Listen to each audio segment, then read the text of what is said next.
انسان کی زندگی میں جو چیزیں اسے بہت زیادہ نقصان دیتی ہیں اور بہت پیچھے چھوڑ دیتی ہیں، دنیاوی معاملات سے لے کر روحانی، اخلاقی، قلبی اور قرب الہی کے معاملات تک کو جو چیزیں نقصان پہنچاتی ہیں، ان میں ایک بڑی چیز غفلت ہے۔ ایک لفظ ہوتا ہے جو ہمیں اکثر سننے کو ملتا ہے کہ آپ کی توجہ نہیں ہے۔ یہ ڈھیر سارے لوگوں کا مطالبہ ہوتا ہے، اہل خانہ بھی مطالبہ کرتے ہیں، کئی موقع پر والدین بھی مطالبہ کرتے ہیں، غرباء بھی مطالبہ کرتے ہیں کہ امیروں کی ہماری طرف توجہ نہیں ہے۔ اور یہ بڑی لازمی سی بات ہے کہ کسی چیز پر جب توجہ رہتی ہے تو وہ چیز بہتر ہو جاتی ہے، اور جب عدم توجہی کا لوگ مظاہرہ کرتے ہیں تو وہ معاملہ خراب ہو جاتا ہے۔ یہ جو عدم توجہ ہے اسی کو غفلت کہتے ہیں، اور جب انسان کے مزاج پر غفلت طاری ہوتی ہے اور غفلت اس پر پوری طرح غلبہ کر لیتی ہے تو پھر اس کی زرخیز زمین کو وہ بنجر کرتی ہے۔ غفلت انسانی دل کے لیے بڑی نقصان دہ چیز ہے اور انتہائی تکلیف اور ضرر کا باعث ہے۔ دلوں پر جو قحط نازل ہوتا ہے، قحط، ویران ہو جاتے ہیں دل، اور جو دلوں پر خشکی نازل ہوتی ہے کہ طبیعتیں خشک ہو جاتی ہیں، یہ غفلت کی وجہ سے ہوتی ہے۔ جو لوگ غافل ہو جاتے ہیں نا، اپنے معاملات کا دھیان نہیں رکھتے، دیکھیں نا، آپ کو کھانا کھاتے بھی غافل نہیں ہونا چاہیے۔ اگر کھانا بھی غیر معتدل کھا لیا جائے تو وہ انسان کی طبیعت کے لیے باعث ضرر بن جاتا ہے، نقصان کا باعث بنتا ہے۔ بات کرتے ہوئے بھی غافل نہیں ہونا چاہیے، کئی دفعہ جملے ایسے نکل جاتے ہیں جو انسان کے لیے پھر شرمندگی کا باعث بنتے ہیں۔ انسان کو غافل ہو کر کوئی کام نہیں کرنا چاہیے، غافل ہو کر، مدہوش اور بے ہوش ہو کر نہیں۔ غفلت دل کو ویران کرتی ہے، طبیعت میں خشکی لاتی ہے۔ غافل کبھی نہ بنے۔ قرآن مجید فرقان حمید نے ارشاد فرمایا کہ اقترب للناس حسابہم، فرمایا لوگوں کے حساب کا وقت قریب آ گیا، وہم فی غفلۃ معرضون، اور وہ ابھی بھی غفلت میں منہ پھیرے ہوئے ہیں۔ ٹائم آ گیا حساب دینے کا، لیکن وہ ابھی بھی غافل ہیں۔ ہمارے جو زیادہ تر نقصان زندگی میں ہوئے ہیں وہ صرف ہماری غفلت کی وجہ سے ہوئے ہیں۔ ہم نے چیزوں پر توجہ نہیں دی، چیزیں گڑبڑ ہو گئیں۔ جس آدمی نے پھول لگائے ہوں، پھل لگائے ہوں، کھیتی لگائی ہو، وہ دانہ ڈال کے پانی دے کے فارغ نہیں ہو سکتا، اسے توجہ کرنی پڑتی ہے۔ اور کسی نے کہا تھا مالی جیندے ہون تو پھر بوٹے سوکدے نہیں، اگر موجود ہونا ان کو سینچنے والا، رکھوالی کرنے والا، تو پھر ان کی جڑیں کبھی خشک نہیں ہوا کرتی۔ ہماری جو غفلتیں ہیں یہ بڑی ضرر کا باعث ہیں، نقصان کا باعث، اور مجبوری معاف ہوتی ہے، غفلت معاف نہیں ہوتی۔ اسکول میں پڑھتے تھے، مدرسے میں پڑھتے تھے، تو ایک مجبوری ہو گئی جی، خدا نخواستہ گھر میں کوئی پریشانی ہو گئی تو اساتذہ اس پر سزا نہیں دیتے۔ کوئی خوشی کا موقع ہے گھر میں، فیملی میں کسی کی شادی ہے، اساتذہ اس پر سزا نہیں دیتے۔ لیکن اگر کبھی پتہ چلتا تھا نا کہ یہ گھر سے تو آیا تھا لیکن مدرسے نہیں آیا، یہ اسکول نہیں آیا، رستے میں غافل ہو گیا، تو یہ بات خوفناک تھی۔ یہ قابل سزا جرم تھا کہ تو غافل ہو گیا اپنی پڑھائی سے، تو گھر سے آیا اور یہاں نہیں آیا۔ غفلت قابل سزا ہوتی ہے، مجبوری کی معافی ہوتی ہے۔ ہمارا آج کل جو مسئلہ ہے وہ غفلت کا ہے۔ ڈھیر سارے لوگ ہیں، سمجھدار بھی ہیں، سیانے بھی ہیں، معاملہ فہم بھی ہیں، باشعور بھی ہیں، تعلیم کی ڈگریاں بھی رکھتے ہیں، لیکن اگر ان کی زندگیوں کی تکلیفوں کو دیکھا جائے اور بے آباد روح کو دیکھا جائے اور سجدوں سے ان کی دوری کو دیکھا جائے تو ایک ہی بات سمجھ میں آتی ہے کہ پتہ سارا ہے لیکن لے ڈوبی ہے غفلت، توجہ نہیں کی۔ لائق بچہ بھی نالائق ترین زندگی گزارتا ہے، اس لیے کہ اس کے لائق ہونے کے ساتھ ساتھ اس کا توجہ کرنا بھی تو ضروری ہے نا۔ نرے لائق کا کیا فائدہ اگر وہ محنتی نہیں، اگر وہ توجہ ہی نہیں کرتا، اپنا سبق دھیان سے سنتا پڑھتا ہی نہیں، تو بھی جتنا مرضی لائق ہو پیچھے رہ جائے گا۔ اور کئی نالائق ہوتے ہیں، رٹا لگا کے پاس ہوتے ہیں، پر چلو رٹا تو لگاتے ہیں نا، محنت تو کرتے ہیں نا، جد و جہد تو کرتے ہیں۔ کئی نالائق جد و جہد کے باعث آگے گزر جاتے ہیں، اور کوئی اسی چکر میں رہ جاتے ہیں، میں بڑا لائق ہوں، کل پڑھ لوں گا، پرسوں پڑھ لوں گا، ہفتہ تیاری کر کے پاس ہو جاؤں گا۔ اپنی زندگی سے غفلت کا پردہ اٹھائیں، اور غفلت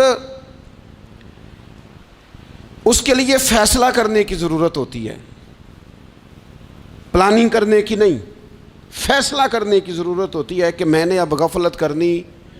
ہم نہ جب بھی کوئی پروگرام بناتے ہیں تو منصوبہ بندی شروع کر دیں، منصوبہ بندی نہ کریں، فیصلہ کریں، کہیں کہ میں نے غافل نہیں ہونا۔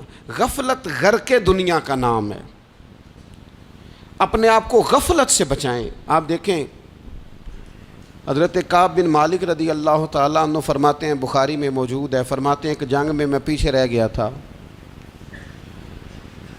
میرا خیال تھا کل چلا جاؤں گا، گھوڑے اور سواریاں میرے پاس تیز ہیں، مضبوط ہیں، پرسوں چلا جاؤں گا، تیزی سے بھاگ کے میں پہنچ جاؤں گا، میں قافلے کے ساتھ شامل ہو جاؤں گا، لیکن بس تھوڑی سستی ہو گئی، ذرا غفلت ہو گئی۔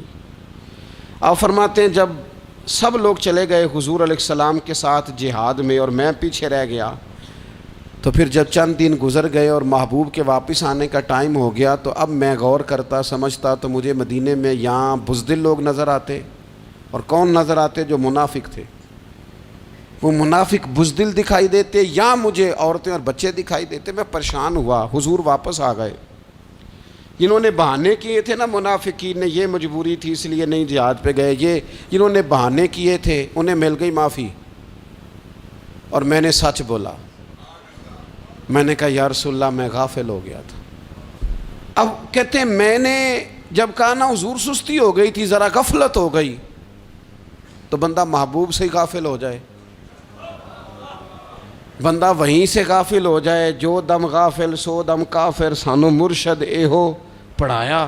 جب کہا نا حضور وہ غلطی ہو گئی، کوئی مجبوری نہیں تھی، تو فرماتے ہیں باقیوں کو معافی مل گئی، میرے ساتھ حضور ناراض ہو گئے۔ ایک دن نہیں، 2 دن نہیں، 50 دن حضور ناراض رہے۔ مدینے کی گلیوں نے مجھے پہچاننا چھوڑ دیا، در و دیوار سے مجھے یوں لگتا تھا کہ میں پردیسی ہوں۔ فرماتے ہیں میں مسجد میں آتا تھا، میں جب محبوب کو دیکھتا تو حضور رخ انور پھیر لیتے، اور مجھے پتا تھا جب میرا چہرہ ادھر ادھر ہوتا تو پھر کریم رحمت کی نظر فرماتے ہیں 50 دن مسلسل۔ پھر مجھے حکم ہوا کہ بیوی بھی بھیج دو، میکے بچے بھی بھیج دو، ننھال یعنی تنہا رہ جاؤ۔ فرماتے ہیں وہ میں نے قید تنہائی کاٹی، لیکن شکر اللہ کا یہ ہے کہ میں سچا تھا، بس ذرا بھول گیا تھا، بس ذرا غفلت ہو گئی تھی۔ تو فرماتے ہیں پھر اللہ تبارک و تعالیٰ نے میرے اوپر فضل یہ فرمایا کہ میری توبہ کا اعلان رب نے قرآن مجید میں فرمایا۔ تو غافل نہ بنے کبھی بھی۔ ہمارا نا مسئلہ یہ ہے، اور آپ نے ناراض نہیں ہونا، ڈھیر سارے لوگ غافل ہو جاتے ہیں، مالدار بھی غافل ہیں، صاحبان علم بھی الا ماشاء اللہ بہت ساری جگہوں پہ غافل ہیں۔ جن لوگوں کو 4 لوگ جاننے لگ جاتے ہیں، کوئی مقام حاصل ہو جاتا ہے، وہ بھی بہت ساری جگہوں سے غافل ہو جاتے ہیں الا ماشاء اللہ۔ غفلت بڑی تکلیف والا منظر ہے۔ جو لوگ سمجھتے ہیں نا میں اب گڈ بک میں آ گیا ہوں، اب میں اچھا ہو گیا ہوں، اب میرے لیے خیر کہا جاتا ہے، مجھے اچھائی شاید یہ مستقل میرے ساتھ رہے گی، تعریف ہی ہوگی ہمیشہ، وہ بھی غافل ہو جاتے ہیں۔ اور یہ غفلت ٹھیک نہیں ہوتی۔ وجہ دیکھنی چاہیے کس وجہ سے انسان کو وقار مل رہا، عزت مل رہی۔ اپنی زندگی سے غفلت کو اتار پھینکیں۔ تھوڑی دیر کی تو غفلت ہوتی ہے، لمبی تو نہیں۔ 2 منٹ کے لیے صرف اس نے ڈرائیونگ کرتے ہوئے چہرہ موبائل کی طرف کیا تھا، 2 ہی تو منٹ لگے تھے۔ لمحوں نے خطا کی تھی، صدیوں نے سزا پائی۔ لمحوں نے خطا کی تھی، صدیوں نے سزا پائی۔ ایک لمحے کے لیے غافل ہوئے تھے اور صدیاں، نسلیں روتی رہ گئیں پیچھے۔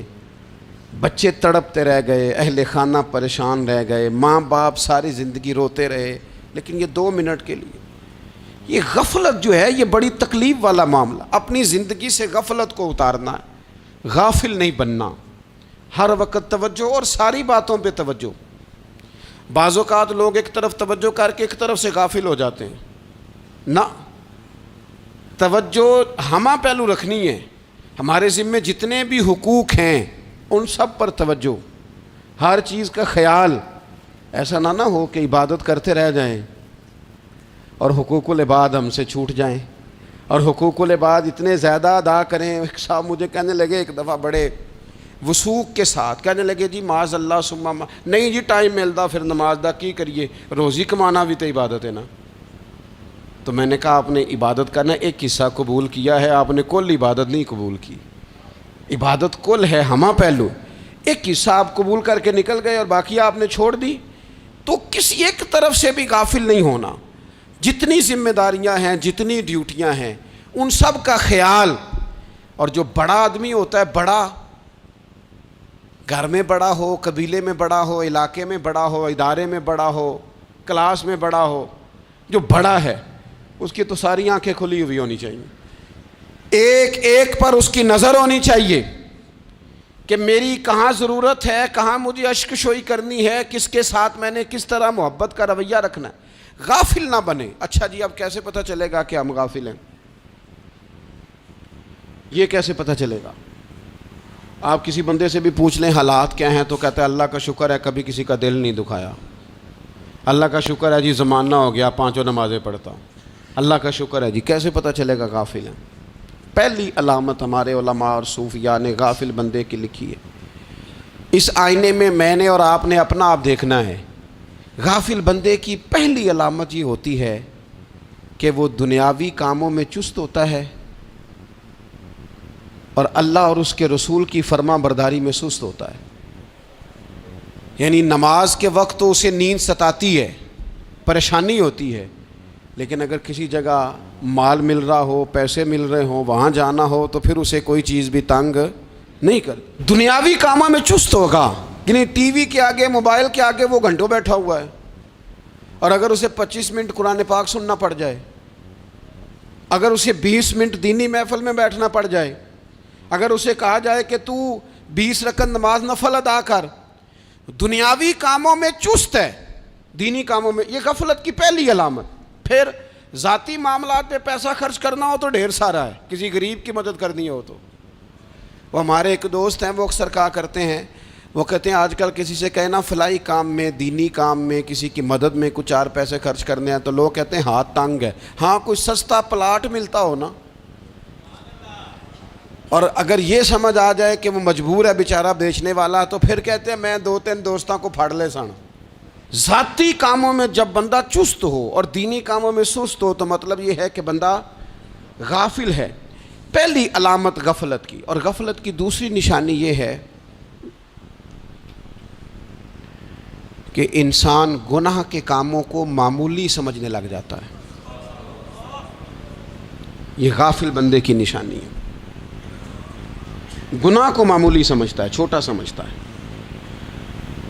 آج کل لوگ کہتے نہیں میں کو اکیلا کر رہا ہوں، ساری دنیا ہی کرتی ہے. اور جناب کیا ہو گیا اگر یہ غلطی ہو گئی تو بندے سے ہو ہی جاتا ہے. گناہ کو معمولی سمجھنا، چھوٹا سمجھنا اور کہنا پھر کیا ہو گیا ہے، انسان سے غلطی ہو جاتی ہے.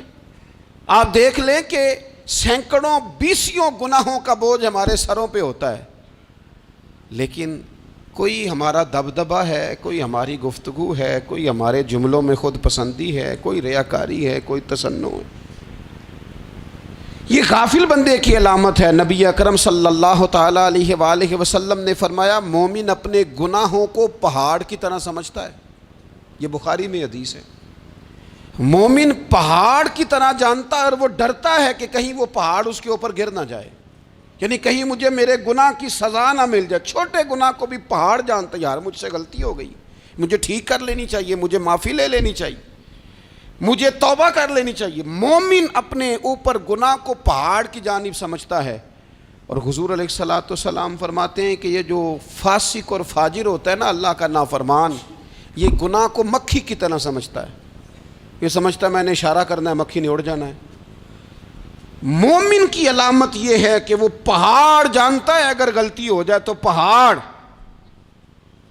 امام اعظم ابو حنیفہ رحمۃ اللہ علیہ گزر رہے تھے تو بارش ہو گئی تھی اور کوفہ میں کیچڑ تھا، تو آپ نے جو جوتے پہنے ہوئے تھے ان جوتوں سے چلتے ہوئے نا آپ کے پاؤں سے کچھ مٹی اڑی، تو سامنے ایک یہودی تھا، اب اس زمانے میں دیواریں کچی ہوتی تھیں، اس کے دیوار پر جا کے وہ مٹی جو تھی وہ لگ گئی۔ اب امام صاحب بڑے پریشان ہوئے کہ میں نے اس کی دیوار کو آلودہ کر دیا۔ یہاں تو لوگ اپنی اینٹیں رکھتے رکھتے کئیوں کی دیواریں توڑ ہی دیتے ہیں، اور پھر وہ اس پر ماننے کو بھی تیار نہیں ہوتے، تسلیم کرنے کو بھی تیار نہیں ہوتے۔ وہ کہتے ہیں پھر کیا ہو گیا، اب ہمارا یہاں گھر ہے تو ہم نے ٹرالی منگوانی نہیں تھی، ہمارا حق بنتا تھا۔ امام صاحب کے پیروں سے ذرا کیچڑ اڑا، یہودی کی دیوار پہ لگا، اس کی کچی دیوار تھی۔ امام صاحب پریشان ہو گئے، سوچنے لگے کہ اگر میں دیوار سے یہ کیچڑ اتارتا نہیں تو یہ بھی زیادتی ہے، میں نے اس کی دیوار کو گدلا کر دیا، اور اگر میں اتارتا ہوں تو کچھ مٹی اس کی دیوار کی بھی اتر جائے گی، کچی دیوار ہے، یہ بھی زیادتی ہے۔ مومن گناہ کو پہاڑ کی طرح سمجھتا ہے کہ کہیں گر نہ جائے، اس کی بھی کہیں سزا نہ مل جائے۔ امام صاحب نے اس کے دروازے پہ دستک دی، وہ باہر آیا تو اتفاق سے وہ آپ کا مقروض بھی تھا، اس نے پیسے دینے تھے۔ باہر نکلتے ہی کہنے لگا اوہ آپ تو قرض لینے آ گئے، میرے پاس تو ابھی گنجائش نہیں ادا کرنے کی۔ تو امام صاحب کہنے لگے تو قرض چھوڑ، وہ میں نے معاف کیا، میرے سے غلطی ہو گئی ہے، میں آ رہا تھا، لکڑی کے جوتے اس زمانے میں کھڑاؤں لوگوں نے پہنے ہوتے تھے، کہا وہ میرے پیروں سے ذرا کیچڑ اڑا ہے، تیری دیوار پہ لگ گیا ہے۔ اب میں بڑی دیر سے کھڑا سوچ رہا ہوں کہ اگر میں تیری دیوار صاف نہ کروں تو میں نے یہ میلی کر دی، گدلی کر دی، یہ بھی بات درست نہیں ہے، زیادتی، اور اگر میں اسے صاف کرتا ہوں کچی دیوار سے کچھ مٹی اتر جائے گی تو یہ بھی زیادتی ہے، اب تو بتا میں کیا کروں۔ تو بے موسمہ پھل تھا نا یہ، تو بے موسمہ پھل دیکھ کے بندہ حیران ہو جاتا ہے، جو باتیں روٹین میں نہ ہو رہی ہوں وہ ذرا انوکھی لگتی ہے، بندہ حیران ہو گیا، غور سے امام صاحب کا چہرہ دیکھنے لگا، غور سے چہرہ دیکھنے لگا، اور پھر تھوڑی دیر سوچنے کے بعد کہنے لگا حضور پہلے میں نے دین اسلام کے بارے میں پڑھا اور سنا تھا، آج میں نے دین دیکھا ہے۔ پہلے میں نے سنا تھا کہ دین اسلام اس طرح کا ہے، آج میں نے دین ہم نہ پوری دنیا کے کافروں کو دین سنانا چاہتے ہیں، دکھانا نہیں چاہتے، ہم نیک نظر آنا چاہتے ہیں، نیک بننا نہیں چاہتے، ہم نیک نظر آنا چاہتے۔ نتیجہ کیا نکلتا ہے کہ کچھ عرصے کے بعد پتہ چل جاتا ہے بندہ کس لیول کا نیک ہے، کیا معیار ہے اس کی نیکیوں کا۔ کہنے لگا حضور پہلے میں نے دین سنا تھا، آج دیکھا ہے۔ آپ وہ مٹی کی دیوار پر جو کیچڑ لگ گیا ہے، دیوار کو بعد میں صاف کیجئے گا، پہلے کلمہ پڑھائیں تاکہ میرے اندر کا کفر صاف ہو جائے، مجھے مسلمان کر دیں۔ تو غافل آدمی جو ہوتا ہے نا، وہ پھر تیسری بات، جب بندہ بہت زیادہ غافل ہو جاتا ہے پھر اعلانیہ گناہ کرنے لگتا ہے۔ ایک گناہ پھر اس کا اظہار گناہ، ایک بندہ حدیث پاک میں آتا ہے، ایک بندہ رات کو کوئی غلطی کرتا ہے، اللہ تعالیٰ اس پہ پردہ ڈال دیتا ہے، لیکن وہ سویرے خود لوگوں کو بتاتا پھرتا ہے میں نے یہ کیا، میں نے یہ کیا۔ جب آپ اظہار گناہ کرتے ہیں نا تو سامنے والا بھی دلیر ہوتا ہے، کہتا ہے اس نے کیا میں کر لوں گا تو پھر کیا ہوا۔ ہمارے علماء نے لکھا ہے کسی کی نماز قضا ہو جائے تو کسی کو بتائے نہ، قضا پڑھ ڈالے، اس کا جگہ جگہ ذکر نہ کرے۔ جب آپ کہیں گے نا میری قضا ہو گئی تو آپ کے ساتھ رہنے والا بچہ دوست سمجھے گا یار اس کی قضا ہو گئی ہے تو میری بھی ہو جائے گی تو کیا ہوا۔ گناہ کرنا بھی گناہ ہے اور گناہ کا اظہار بھی گناہ ہے۔ نبی اکرم صلی اللہ تعالیٰ علیہ وآلہ وسلم نے ارشاد فرمایا میری ساری امت کو معافی مل جائے گی سوائے ان لوگوں کے جو اعلانیہ گناہ کرتے ہیں۔ یہ بخاری مسلم دونوں میں حدیث موجود ہے۔ جو اعلانیہ گناہ، جنہوں نے خود ساری دنیا کو گواہ بنا لیا، میں نے یہ بھی جرم کیا، یہ بھی کیا، یہ بھی کیا، یہ بھی کیا، خود انہوں نے لوگوں کے، بہت بڑے غافل آدمی کی علامت ہے کہ گناہ کرے اور پھر اوپر سے اعلانیہ گناہ کرے، اتنا بڑا جرم کرے۔ پھر چوتھی علامت اگر ہم دیکھنا چاہیں کہ ہم غافل تو نہیں. تو غافل بندے کی چوتھی علامت یہ ہوتی ہے کہ وہ فضول کاموں میں وقت بڑا ضائع کرتا ہے. فضولیات میں ادھر بیٹھے ہیں ادھر بیٹھے ہیں, یہاں گپ شپ ہو رہی ہے, وہاں موبائل دیکھا جا رہا ہے, پھر کچھ ٹائم ملا ہے تو پھر کہیں دور دراز کسی ہوٹل پہ کھانا کھانے چلے گئے, پھر کچھ ٹائم ملا تو چلو نکلتے ہیں ذرا کوئی ہفتہ سیر کر آتے ہیں, یہاں گپ شپ ہے, فلاں کو ڈسکس کر لیتے ہیں, فلاں کے بارے میں بات کر لیتے ہیں, سیاسی تبصرے کر لیتے ہیں, یہ تھوڑی گفتگو ہو جاتی, چلے محلے داروں پہ تبصرہ شروع کرتے ہیں, کون روٹی زیادہ کھا رہا ہے اور کس کے پاس پیسے زیادہ آ گئے, چلو جا کے پتہ کرتے ہیں. حالانکہ یہ پتہ نہیں کرنا چاہیے تھا, پتہ تو اس کا کرنا چاہیے تھا جو بیچارہ کل سے بھوکا ہے. خبر تو اس کی رکھنی چاہیے تھی جس بیچارے کے گھر میں بچوں کے لیے پہننے کو کپڑے موجود نہیں ہیں. اس پر تبصرہ یہ کرتے ہیں کہ یہ محنت کیوں نہیں کرتے, اور اگر کسی پر اللہ عطا کر دے پھر حساب ضرور لگاتے ہیں کہ ذرا معلومات کرو یہ اتنی جلدی آگے کیسے نکل گئے. غافل بندے کی علامت ہے وقت کا ضائع کرنا اور فضول کاموں میں ضائع کرنا اور بلا وجہ ضائع, اور ایسے سوالات کرنا جن کی ضرورت ہی کوئی نہیں, بالکل ضرورت ہی نہیں, کوئی مطلب ہی نہیں, لیکن ہم لوگ وقت ضائع. یہ غفلت کی علامت. غفلت اللہ والوں کی علامت کیا تھی؟ ایک بات انہوں نے زندگی میں لے لی, سیکھ لی, پھر ساری زندگی اسی پہ گزار دی. ان کا ارادہ تھا نا کشکول سیدھا کیا. کچھ لوگ ساری زندگی لیکچر قبول لے کے سن کے پھر بھی سمجھنے کو تیار. یہ غافل دل کی علامت ہے. اس لیے نبی پاک صلی اللہ تعالیٰ علیہ وسلم نے فرمایا دو نعمتیں ایسی ہیں جن میں اکثر لوگ غفلت میں ہیں, ایک صحت اور دوسری فراغت. لوگ بلا وجہ وقت ضائع کرتے ہیں. اللہ نے صحت دی ہے, کسی خیر کے کام میں لگائیں. اگر آپ کے پاس فارغ وقت ہے تو قرآن پاک کو یاد کریں, ترجمہ اور تفسیر سے پڑھیں, محبوب پاک علیہ السلام کی احادیث کو یاد کریں, اللہ والوں کی باتیں سنیں. وقت ملے تو عبادات میں لگائیں, نوافل میں لگائیں, تلاوت میں لگائیں, ذکر اذکار میں لگائیں, اور پھر اللہ مزید توفیق عطا کرے تو کسی کے بھلے میں وقت لگائیں. گلی سے کوئی کانٹا اٹھائیں, کوئی روڑا اٹھائیں, کوئی کسی کی مدد کریں. لیکن یہ غافل ہونے کی علامت ہے کہ اپنے وقت کو ضائع کرنا. اور پھر اسی طرح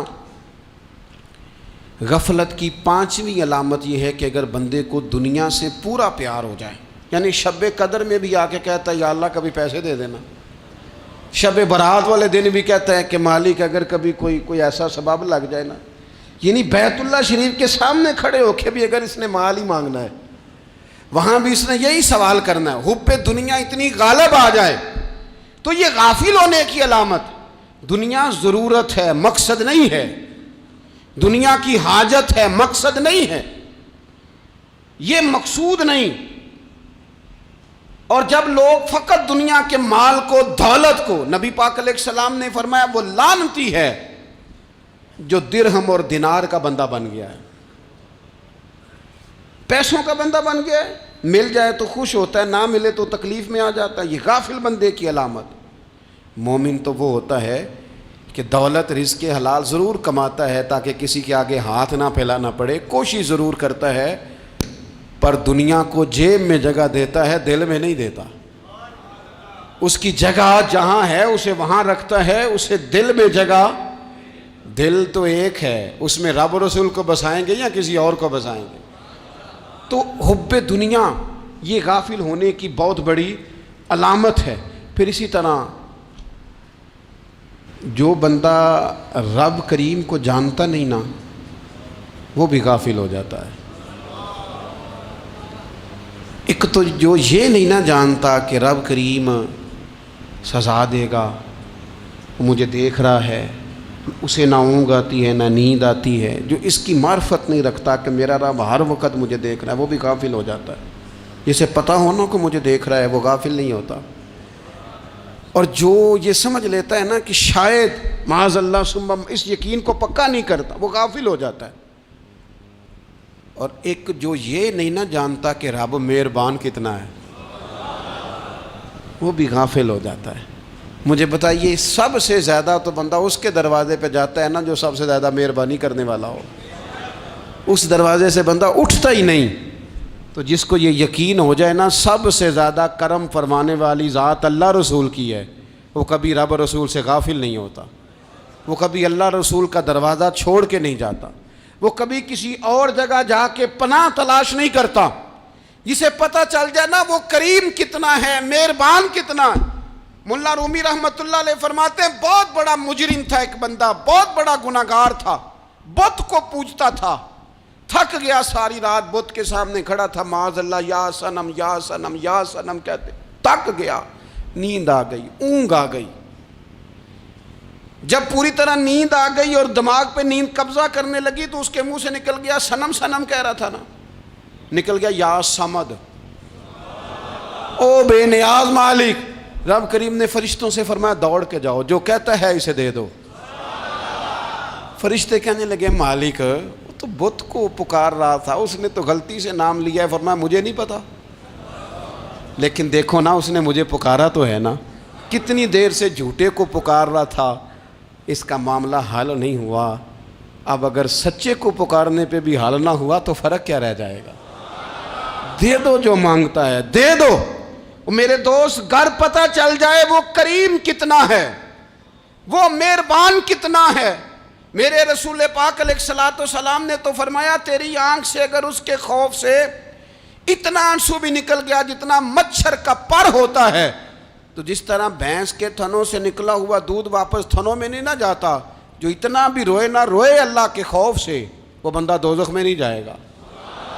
تھوڑی دیر کے لیے ڈر جائے اپنے رب سے، آئے تو صحیح۔ عدم معرفت غفلت پیدا کرتی ہے، تو آ تو صحیح، وہ تو کریم ہی بڑا ہے، وہ تو مہربان ہی بڑا ہے۔ حضرت زنیرہ رضی اللہ تعالی عنہ حضور کی صحابیاں ہیں۔ ایام جو مکے کے تھے مسلمانوں پر بڑی آزمائش کے تھے، انہیں بڑا مارا کفار نے، اتنا مارا کہ ان کی بینائی چلی گئی، نظر آنا بند ہو گیا۔ کافروں کی عورتوں نے تانا دیا کہ تو نے ہمارے بت چھوڑے ہیں نا، تو دیکھنا تیری بینائی چلی گئی۔ تو جناب زنیرہ اللہ پہ بھروسہ، توکل، معرفت الہی کا جذبہ، اٹھ کے کھڑی ہو کہنے لگی چپ کرو، تمہارے جھوٹے بت کیا کر سکتے ہیں، میرا رب چاہے تو صبح جب میں اٹھوں تو میری آنکھیں روشن ہو، اگر کریم کرم کر دے۔ لوگ کہتے ہیں واقعی ایسا ہوا، جب وہ سویرے اٹھیں تو اللہ نے ان کی روشنی واپس کر دی تھی۔ تجھے پتہ چل جانا وہ مہربان کتنا ہے۔ وہ ایک بزرگ تھے تو ان سے کسی نے کہہ دیا کہ اگر آپ کا حساب آپ کے ماں باپ کے ذمہ ہو جائے تو پھر کیسا، پوچھنے کے لیے قیامت میں اگر ماں باپ حساب لیں تو پھر کیسا۔ تو بڑے سیانے لوگ تھے جو دل والے تھے، کہنے لگے نہیں، رب کریم ہی ٹھیک ہے، اس لیے کہ وہ ماں باپ سے کہیں بڑھ کر پیار کرنے والا ہے۔ اگر یہ معرفت مل جائے وہ کریم کتنا ہے۔ اور جب بندہ پوری طرح اس کی بارگاہ میں آ کے تڑپ جاتا ہے نا، مولا میں جاؤں کدھر، تیرا دروازہ چھوڑ کے جاؤں کدھر۔ اقبال کہتے ہیں وہ ایک سجدہ جسے تو گراں سمجھتا ہے، 1000 سجدوں سے دیتا ہے آدمی کو نجات۔ تجھے جگہ جگہ جھکنا نہیں پڑے گا اگر تو صحیح معنوں میں اپنے رب کی بارگاہ میں جھک جائے۔ تو میرے عزیز کوشش کریں کہ اس کی معرفت، اس کا کرم، اس کی عطا اور اللہ تبارک و تعالیٰ کے حاضر و ناظر ہونے پر عین الیقین، حق الیقین حاصل کریں۔ اور پھر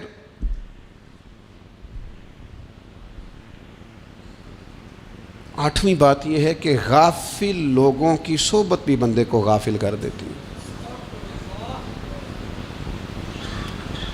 غافلوں کی صحبت میں نہ بیٹھیں، ان کی صحبت میں بیٹھیں جن کے پاس بیٹھنے سے دل میں رب رسول کی محبت پیدا ہوتی ہے۔ غافلوں سے بچیں۔ چنگیاں دے لڑ لگی ساں تے چولی چ پھل پئے، تے جدوں میں پیڑیاں دے سنگ رل گئی تے میرے اگلے بھی ڈول گئے۔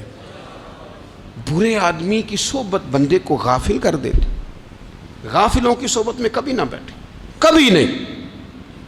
غافل آدمی آپ کو غافل کر دے گا۔ میرے نبی پاک علیہ الصلوۃ والسلام نے فرمایا انسان اپنے دوست کے مذہب پر ہوتا ہے۔ یہ بہت بڑے لفظ ہیں۔ فرمایا المرء علی دین خلیلہ، انسان اپنے دوست کے مذہب پر ہوتا ہے۔ تو دیکھ تو نے دوست کس کو بنایا ہے، جو تیرے دوست کا مذہب ہوگا وہی تیرا ہو جائے گا۔ ہم نے دوست بنایا نا غوث پاک جیلانی کو،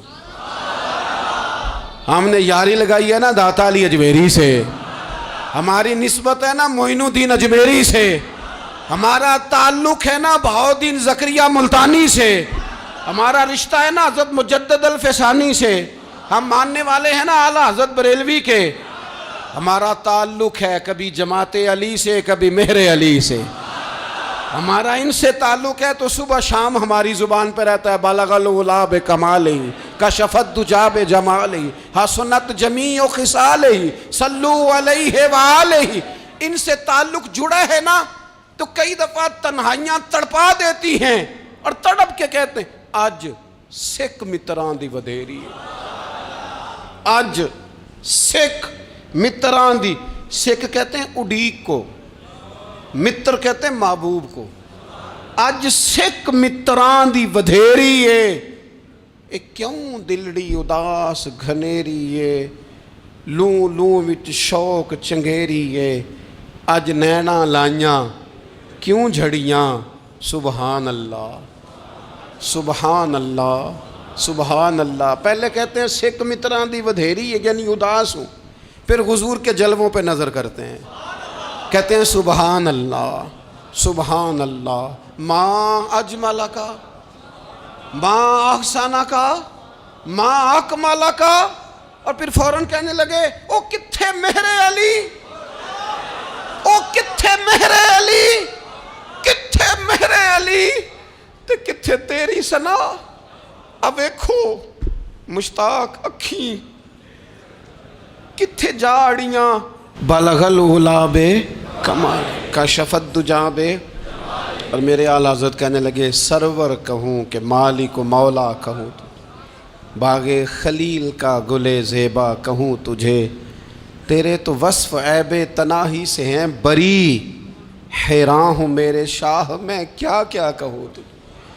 غافل آدمی کی علامت ہے برے لوگوں کی صحبت میں، خبردار ان کے پاس نہ بیٹھنا جن کے پاس بیٹھنے سے تمہارے دلوں میں اولیاء اللہ اللہ کے بندوں کی عداوت پیدا ہو، خبردار خبردار ان کے پاس نہ بیٹھنا جن کے پاس بیٹھنے سے تمہارے دلوں میں حضور کی اولاد پاک کے بارے میں شک پیدا ہو، خبردار اس شخص کے پاس نہ بیٹھنا جو امام حسین ابن علی کے بارے میں کوئی کمزور بات کرتا ہو، بچنا، خبردار اس سے بچنا جو حضور کے صحابہ کے بارے میں بات کرے، بچنا بچنا اس سے، جو سیدنا ابو بکر صدیق کے بارے میں کوئی،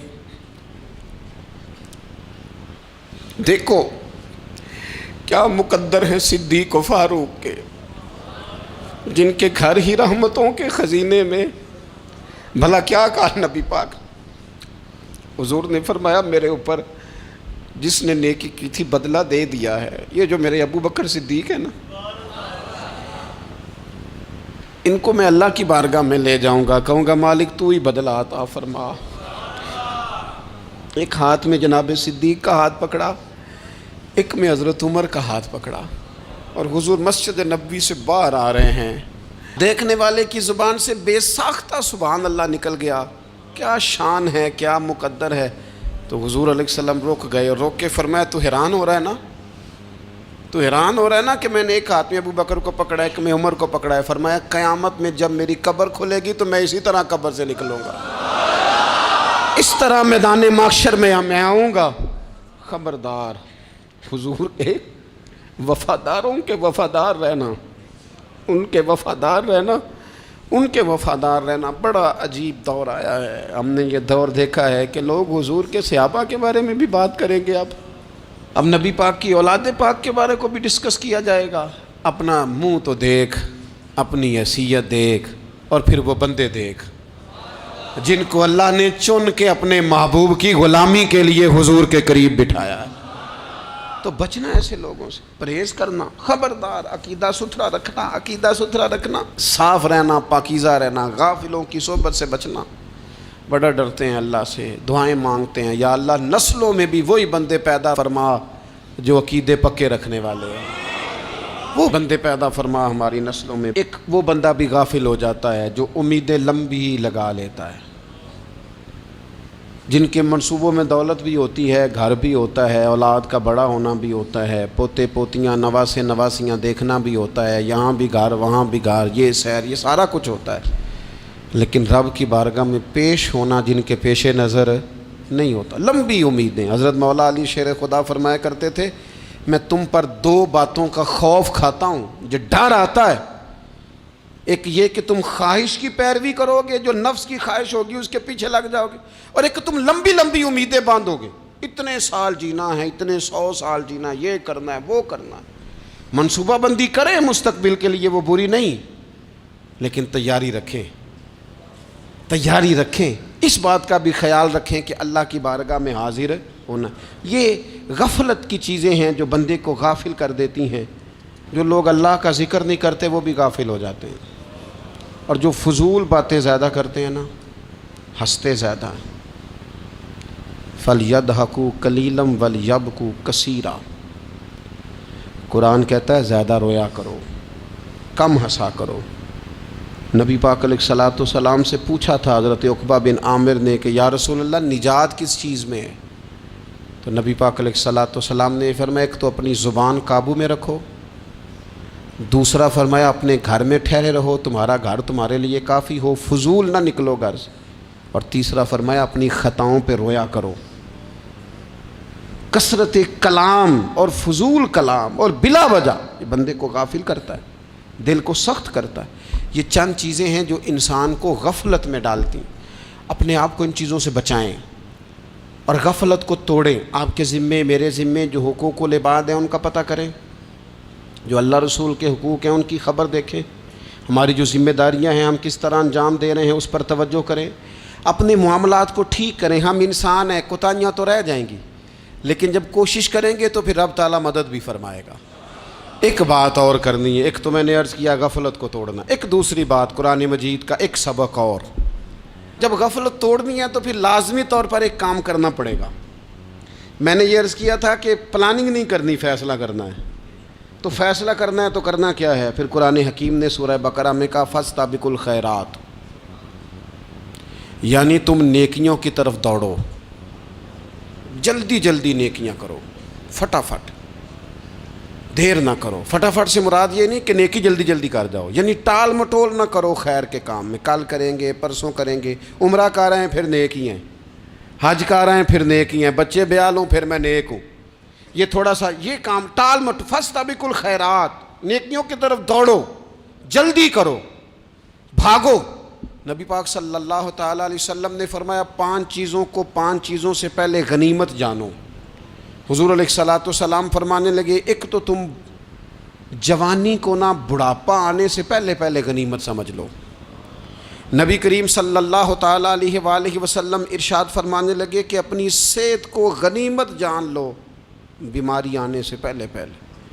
پھر حضور علیہ الصلوۃ والسلام فرمانے لگے اگر اللہ نے تمہیں مال دیا ہے، وسعت دی ہے، تو نیکی کر لو، خرچ کر لو اللہ کے راستے میں، خدا نہ خواستہ تم پر غریبی آ جائے۔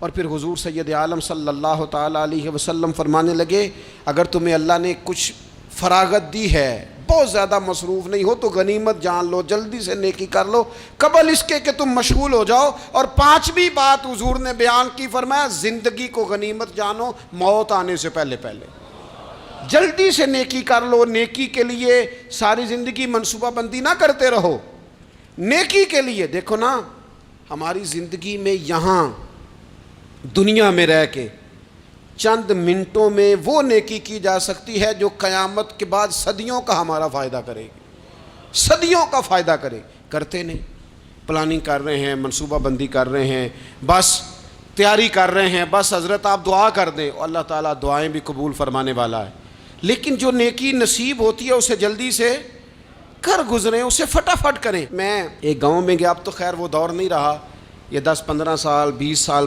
پہلے نا جو نوجوانوں کی مصروفیات ہوتی تھیں ان میں سے ایک مصروفیت یہ ہوتی تھی کہ گندم لے کے چکی پہ جانا ہے، آٹا پسوا کے لانا ہے۔ یہ ایک بڑی، چونکہ سبھی گھروں کے اندر سال کے لیے گندم سٹاک کر لی جاتی تھی، تو گندم لے کے جانا یہ ایک ڈیوٹی ہوتی تھی۔ ایک نوجوان ایک گاؤں میں، اس کی مجھے تعریف سننے کو ملی، تو ایک بوڑھی اماں کہنے لگی یہ تو بڑا نصیباں والا ہے، سارے دا آٹا پیا لے ہوندا ہے۔ اور آتے جاتے پوچھ لیتا ہے کہ اماں کوئی کہنے لگی میرے بچے باہر ہوتے ہیں، یہ مجھے دوائی بھی لا دیتا ہے شوگر کی، میں مریضہ ہوں۔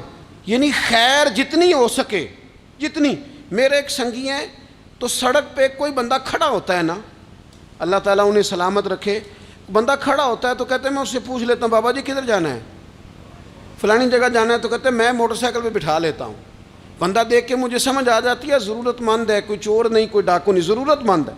میں اسے منزل تک نیکی جتنی میسر آئے، جس حد تک میسر آئے۔ کیا کہا ہمارے نبی پاک علیہ السلام نے؟ حضور نے ہم سے فرمایا کچھ نہ ہو سکے تو بات ہی مسکرا کے کر لینا، اس پر ہی اللہ صدقے کا ثواب عطا کرے۔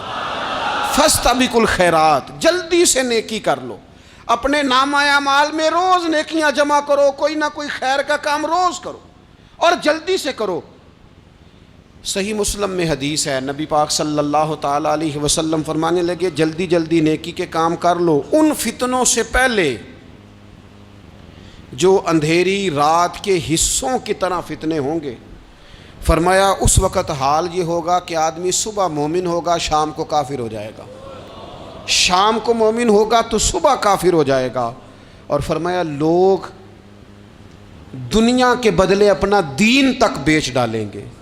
معاذ اللہ جھوٹی قسمیں نہیں کھائی جاتی، جھوٹا قرآن مجید نہیں لوگ اٹھا لیتے، لوگ دنیا کے لیے دین بیچ ڈالیں گے۔ اس سے پہلے جب فتنے اتنے زیادہ ہو جائیں، اس سے پہلے نیکی کر لو، کوئی خیر کا کام کر لو، جلدی سے کچھ ایسا کر لو۔ حضرت عقبہ بن حارث رضی اللہ تعالیٰ عنہ فرماتے ہیں یہ دیکھیں ہمارے نبی پاک علیہ السلام کی سیرت کیا ہے، حضور کا اسوہ کیا ہے، نبی پاک علیہ السلام ہماری تربیت کس طرح کرتے ہیں۔ حضرت عقبہ بن حارث رضی اللہ تعالیٰ عنہ کہتے ہیں ہم نے نبی پاک علیہ السلام کے ساتھ عصر کی نماز پڑھی، یہ صحیح بخاری میں موجود ہے۔ فرماتے حضور سلام پھیرتے ہی فوراً اٹھ کے گھر تشریف لے گئے۔ یہ ہمارے لیے انوکھی بات تھی، غیر متوقع تھی، پہلے کبھی ایسا ہوا نہیں۔ سلام پھیرا نماز کا، حضور جلدی سے تشریف لے گئے۔ اب ہم حیران تھے اور حیرت انگیز طور پر حیران تھے کہ کریم اتنی جلدی تشریف لے گئے۔ تھوڑی دیر ہوئی حضور واپس آ گئے تو محبوب پاک علیہ السلام فرمانے لگے گھر میں ایک چھوٹی سی ڈلی، ایک چھوٹا سا ٹکڑا سونے کا پڑا تھا، مال آیا تھا سارا صدقہ کر دیا، وہ تھوڑا سا پڑا تھا، اچانک مجھے یاد آیا وہ تو پڑا رہ گیا۔ تو حضور فرمانے لگے میں نے کہا کہیں ایسا نہ ہو جائے کہ ساری رات گزر جائے اور میرے گھر میں پڑا ہی رہ جائے، میں جلدی سے جا کے اسے خیرات کر دوں۔ میں نے خیرات کیا پھر میں واپس آ گیا ہوں۔ جلدی سے نیکی، جلدی سے نیکی کر لی جائے۔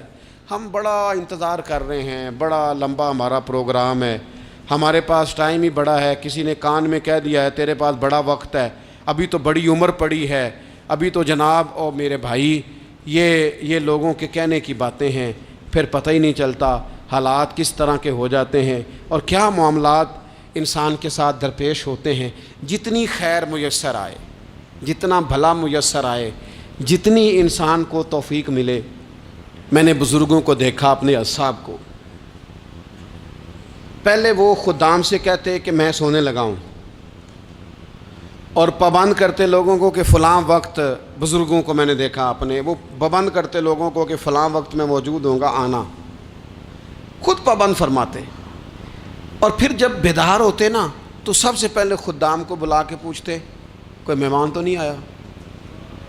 وہ جناب آپ نے خود ہی تو پابند فرمایا فلاں دن آنا۔ کہنے لگے چل یار اگر کوئی آیا تو مجھے ملا لو، میری ملاقات کرا لو۔ کیوں؟ اس لیے کہ دور سے آیا ہے، مجھ سے ملنے آیا ہے، کوئی خیر کی بات سیکھنے آیا، چلو میرے نامہ اعمال میں کوئی نیکی جائے گی، کچھ نہ کچھ خیر جمع کر لی جائے، کچھ نہ کچھ ڈیوٹی کر لی جائے، کچھ کام کریں اور جلدی سے کریں۔ حضرت جابر ابن عبداللہ انصاری رضی اللہ تعالیٰ عنہ بیان کرتے ہیں، یہ بھی بخاری میں موجود ہے، کہتے ہیں ایک صحابی نبی پاک علیہ السلام کی بارگاہ میں حاضر ہوئے غزوہ احد کے موقع پر، اور حال ان کا یہ تھا کہ وہ کھجور کھا رہے تھے اور کھجور انہوں نے منہ میں رکھی ہوئی تھی۔ حضور کی بارگاہ میں حاضر ہوئے اور عرض کرنے لگے یا رسول اللہ صلی اللہ تعالیٰ علیہ وسلم اگر میں شہید کر دیا جاؤں تو کہاں جاؤں گا؟ حضور فرمانے لگے جنت میں۔ تو کہتے انہوں نے جو کھجور منہ کے اندر تھی وہ انہوں نے نگلی نہیں، اندر نہیں لے گئے، اس کو باہر نکالا اور دوڑ کے آگے بڑھے اور جنگ کرنی شروع کر دی۔ اور لڑتے لڑتے شہید ہو گئے۔ کیا سبق دیا انہوں نے؟ سبق یہ دیا کہ نیکی کرنے میں اتنی دیر بھی نہیں کرنی جتنی کھجور کھانے میں دیر لگتی ہے۔ جلدی سے نیکی کرنی ہے، فٹافٹ نیکی کرنی، اس کے اندر ٹال مٹول نہیں کرنا۔ اسی وقت انہوں نے کھجور باہر نکال دی، دوڑ کے انہوں نے حضرت انس بن نضر رضی اللہ تعالیٰ عنہ، حضرت انس بن مالک رضی اللہ تعالیٰ عنہ کے چچا ہیں، میدان احد میں نا، احد پہاڑ کے قریب کھڑے تھے، لوگوں سے کہہ رہے تھے جلدی جلدی ادھر آؤ، وہ جنت جو انسان کو انتقال کے بعد نصیب ہوگی اور قیامت کے بعد نصیب ہوگی، فرماتے تھے مجھے تو ابھی احد پہاڑ کے اندر سے جنت کی خوشبو آ بھی رہی ہے، لہذا جلدی سے آؤ، ادھر دوڑو، جہاد کرو، آؤ کفار سے لڑیں۔ تو نیکی میں دیر نہیں کرنی، جو نیکی میسر آتی ہے، جس کو میسر، ماں باپ میسر ہیں تو خدمت کر لیں، اہل خانہ ہیں تو حسن سلوک کر لیں، اللہ نے اولاد دی ہے تو اچھی تربیت کر لیں، دوست ہیں تو خیر خواہی کر لیں، اگر آپ کو اللہ رمضان عطا کرتا ہے تو زیادہ سے زیادہ اس کی عبادت کر لیں، اگر نظر ٹھیک ہے تو تلاوت زیادہ سے زیادہ کر لیں، زبان چلتی ہے تو رج رج کے مدینے والے محبوب پہ درود و سلام پڑھ لیں، اللہ تعالیٰ کا ذکر کر لیں، جلدی سے خیر جمع کریں، اپنے وقت کو ضائع نہ کریں۔ یہ آج کا سبق ہے کہ ایک تو ہم نے فیصلہ کرنا ہے کہ بس غفلت نہیں، اب غفلت، اب انشاءاللہ اللہ اللہ کرنی ہے، اب کوئی خیر کا کام کرنا ہے۔ میرے حضرت کا ایک جملہ کبھی نہیں بھولنا، فرمایا کرتے تھے زمین کے اوپر کام، نیچے جا کے آرام، یہ چھوڑ دیں اتنے گھنٹے سونا ہے تو یہ کرنا ہے تو میری نیند میں دخل کوئی نہ ڈالے، پھر سوتے ہی رہ جائیں گے، سوتے ہی رہ جائیں گے۔ زمین کے اوپر کام اور نیچے جا کے جاگنا ہے، جاگ لے افلاک کے سائے تلے، پھر حشر تک سوتا رہے گا خاک کے سائے تلے۔ اب جاگ لے افلاک کے سائے کے نیچے، جاگ، کھول آنکھیں، ہر وقت کا سونا، ہر وقت سونا، ہر وقت جو اپنے آرام کی فکر کرنا، اس سے نکل آئیں اور اچھا کھانا اور اچھا پہننا اور بس اپنی مرضی کی زندگی من چاہی جینا، اس سے باہر آئیں، فیصلہ کریں، فیصلہ کہ اب غفلت نہیں کرنی، اگر اللہ نے کوئی صلاحیت دی ہے تو اسے دین کے کام پہ لگانا ہے، کوئی ڈیوٹی کرنی ہے، کوئی خدمت کرنی ہے۔ دیکھو خدمتیں ہو رہی ہیں، صدیق اکبر مال دے رہے ہیں، عثمان غنی مال دے رہے ہیں، مولا علی نے تلوار پکڑی ہے، میدان میں جا رہے ہیں، فاروق اعظم گلی گلی نگر نگر رسول اللہ کے دین کی پہرے داری کر رہے ہیں، حضرت جناب سیدنا سلمان فارسی ابو ذر غفاری حضور کی مسجد میں جھاڑو دے رہے ہیں، اور بلال حبشی وہ نبی پاک کی مسجد میں اذان پڑھتے پڑھتے رب نے اتنا عروج فرمایا کہ کعبے کی چھت پہ کھڑے ہو کے بھی اذان پڑھنی شروع، انہوں نے اذان دے دی۔ تو کوئی کام کرنا ہے، غفلت کو توڑنا ہے اور نیکی کرنی ہے، ذرا جلدی جلدی خیر کا کام کرنا ہے، نہیں ایسے نہیں، فٹافٹ، کیسے جی؟ فٹافٹ، تو فٹافٹ کام کریں خیر کا، جلدی جلدی، تو یہ خیر کا کام فٹافٹ، جلدی جلدی اور بڑی جلدی اور دوڑ دھوپ کے، اور جب آپ کرتے جائیں گے نا تو پھر اللہ تعالیٰ مواقع بناتا جائے گا۔ آپ سے میری اپیل ہے، بالخصوص میرے ساتھ جو وابستہ سنگی ہیں، جو پیار کرنے والے ہیں، دو باتیں آج آپ نے لے کے جانی ہیں گھر، یہی لنگر ہے، یہی آپ کے لیے دعا ہے، یہی ہمارے بزرگوں کا فیض ہے، یہی نصیحت ہے کہ آپ نے یہ دو باتیں لے کے جانی ہیں، غفلت توڑ دینی ہے، فیصلہ کرنا ہے کہ آج کے بعد غافل نہیں ہونا، اور دوسری یہ بات لے کے جانی ہے کہ نیکی جلدی جلدی، فٹافٹ فیصلہ، فٹافٹ نیکی، ایک کر کے پھر انشاءاللہ دوسری کر کے پھر انشاءاللہ تیسری کر کے پھر انشاءاللہ چوتھی، یہ شروع کرنی ہے، اور آپ دیکھیں گے اللہ تعالیٰ مہربانی فرمائے گا، مدد کرے گا۔